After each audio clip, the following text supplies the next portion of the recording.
Hi, my name is Mimi Pierre Johnson, and that's MIMIPIEREJOHNSON.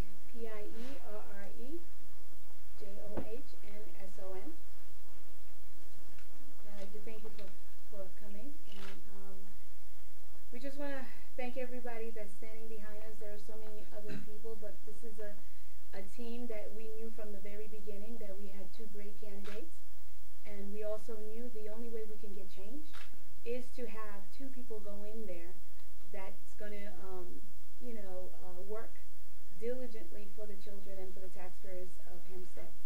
And we wanted to have a campaign where, organizations came along to bring and unite people together.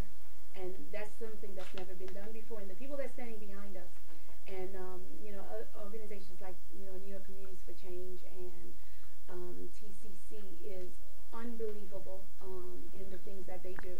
And when we came together, we knew that we would have victory, and that's what we have. So I'd like to introduce Maribel Toure. Trustee Maribel Toure. And Trustee Ricky Cook.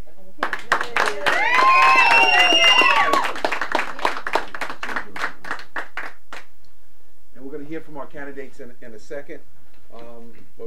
My name is Fred Brewington, BREWINGTON,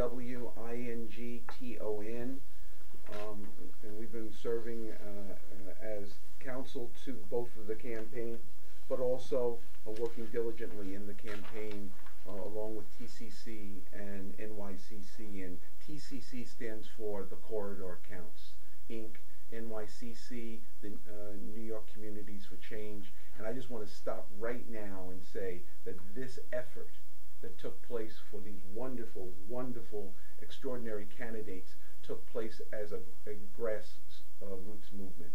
And folks got out on the street and got their feet dusty so that they could make sure that over 2,000 people participated in this electoral process, which dwarfed prior numbers in the Hempstead community. So they should get a hand. Give yourselves a hand.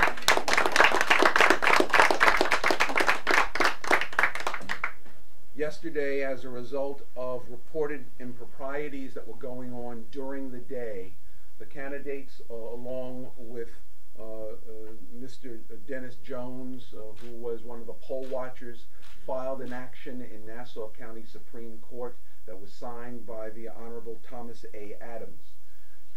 Judge Adams signed an order to show cause which required the district and the district clerk to come into court on tomorrow, which is Thursday, to show cause why every aspect of the absentee ballot should not be questioned and evaluated.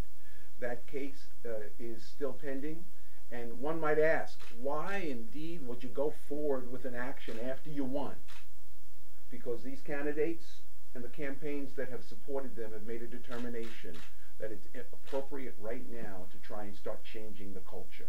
Right. And if indeed you don't start addressing the fact that there were improprieties, even though they won, that there were improprieties in the election process, that means that you're just sweeping another problem under the rug. And that's not why these two candidates have run. They've run for the benefit of the children and to try and change a dysfunctional culture. So that action, which was filed, you have in your package, and it expresses and outlines some of the concerns which existed. There were 231 absentee ballots mailed out, and we were told that on Friday the 16th. As of yesterday, we were told by the attorney that there were over 502 absentee ballots which existed. We asked the question, how could that be? Were there applications made from Friday till Monday for 300 votes, 300 absentee ballots? And the response, bewilderingly, we were bewildered, was yes. So if that is the case, and if indeed those 301 people came into and made application to the clerk in the appropriate fashion for absentee ballots, we think the persons who ran this election should show that to a court justice. And if that's the case, then so be it. But if that's not the case, it's not going to be allowed by these candidates who've already said that what happened yesterday and in the past is not going to happen on their watch. So you have that. With regard to the numbers, let me give this to Sergio Agata, who will run you through the actual numbers from yesterday's balloting and the results. Sergio, S-E-R-G-I-O, Argueta, A-R-G-U-E-T-A. As you'll see in the spreadsheet, there were a total of 2,063 votes cast. As far as the budget passed, 802 in favor, 517 opposed. The leading candidate as far as highest vote getter was our own candidate trustee, Ricky Cook, with 802 cast votes. Of those, 6 were absentee ballots. The next highest vote getter was our own trustee, Maribel Torre, with a total of 712 votes cast, 6 of them being absentee ballots. You followed by Tina Hodge Bowles, who received 270 votes, 19 by absentee.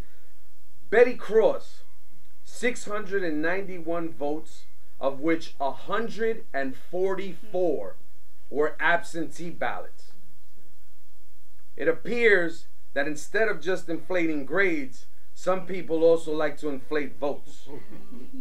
Randy Stiff, 556 votes cast, 70 by absentee ballot, and David Gates, 677 votes cast, 42 by absentee ballot, and then we had Lenny Myers, who had a total of 82 votes. We also have a video that we'd like to draw your attention to. We will send you the link. If you could just hit play on that video. One of the things that I would like you to notice before we hit play, let's just. One of the things that we would like for you all to notice is that when you have a school board election, usually the entire board is there to certify the election. For some reason, 2 sitting trustees were absent. Only 3 of them were present, one of which is the board president, herself a candidate.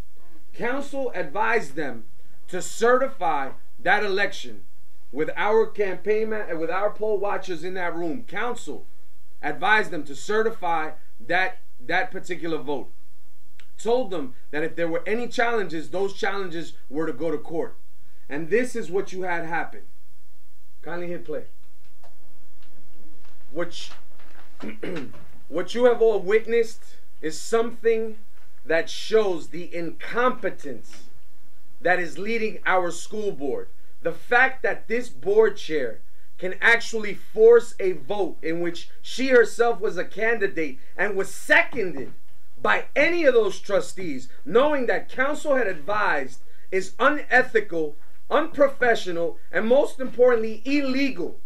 There were 2 trustees that purposefully were not there, and this team will not rest until we get to the bottom of this and hold each one of those trustees accountable. The idea or times where you can do whatever you feel is the right thing is gone in the village of Hempstead.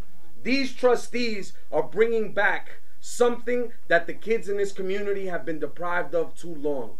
Competence, respect, and most importantly, a future in terms of education. Yes. Okay, I'm going to ask Maribel Torre to address you. Good morning, everybody, and thank you everybody for being here and for being with us all this time. This one person job. This was a teamwork and a huge teamwork. Very smart people and very passionate people, and I think this is the result.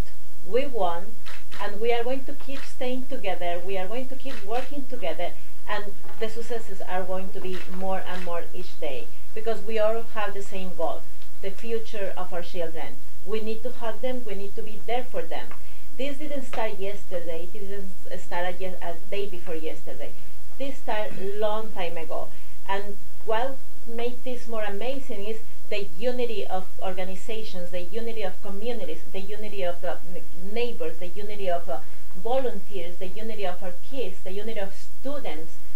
There were too many organizations. My own organization is NYCC, where we started our complaints, where we started our job, and little by little we were so amazing to put all the rest of the organizations together, and that was one of the biggest victories that we got on this election. And the job doesn't stop here. And why we are doing all this legal stuff that we are doing is because we want to show the community that we are for real and we are serious, and this is the beginning of a big changes. Thank you. First thing I'd like to do is thank everybody in this room for being here. It is definitely a team effort, as we had stated on many occasions. Without this team, we wouldn't be sitting here, and I understand that. So thank everybody that's holding signs, everybody who's knocked on doors, everyone who's made a phone call or done anything to help us be successful. One of the things that I'd like to share with you briefly is one of my mentors, Julius Dr. J. Irvin, had a book recently, and in his book he had a quote that said, "Lose without crying and win without boasting." Lose without crying and win without boasting. This is not an opportunity for us to boast. This is not an opportunity for those who lost to start crying either. This is an opportunity for us to understand that there is a change that has been long due. And this change has taken place. My running mate, Maribel Torre, and I and the team behind us made this possible. And yes, there are some improprieties that we're going to be looking into, and hopefully we'll get that straight. But going forward, that's just not part of what we do. So we're here to make the best decisions for this district, educate our children, and make certain that we do the things that are necessary to move forward from here. Thank you.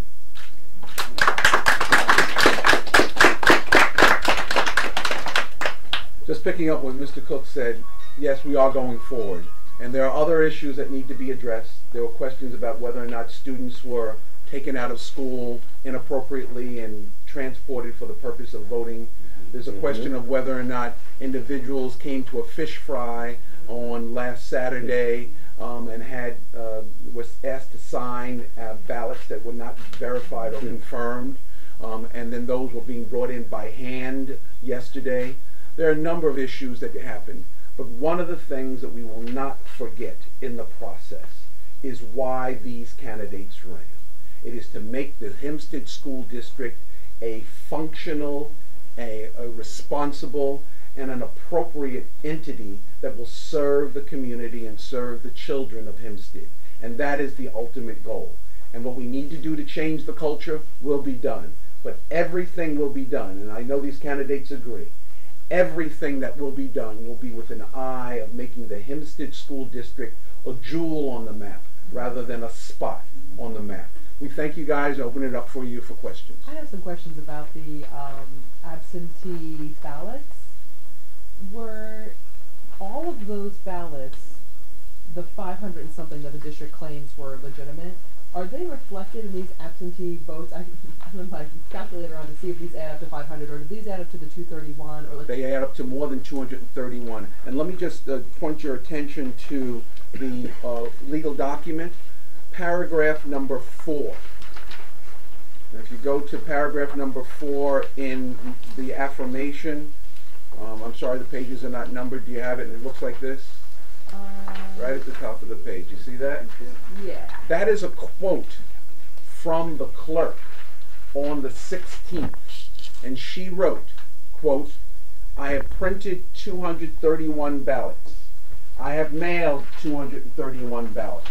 That was Friday the 16th. At that time, she had printed 231 ballots. The ballots received already back from the voters have been and continue to be maintained in my locked office in a fireproof cabinet. We have proof that that is not the case because absentee ballots were flying around like it was a snowstorm in that office. The number that you have there is approximately 259 absentee ballots. If 231 absentee ballots were sent out by mail, there could not be 259 returned by mail. That means absentee ballots came from some other source. However, and I will let everyone in this room know that not even 231 would have been returned. And everybody's going to ask me why. Why? Because the absentee ballot envelopes had no return address.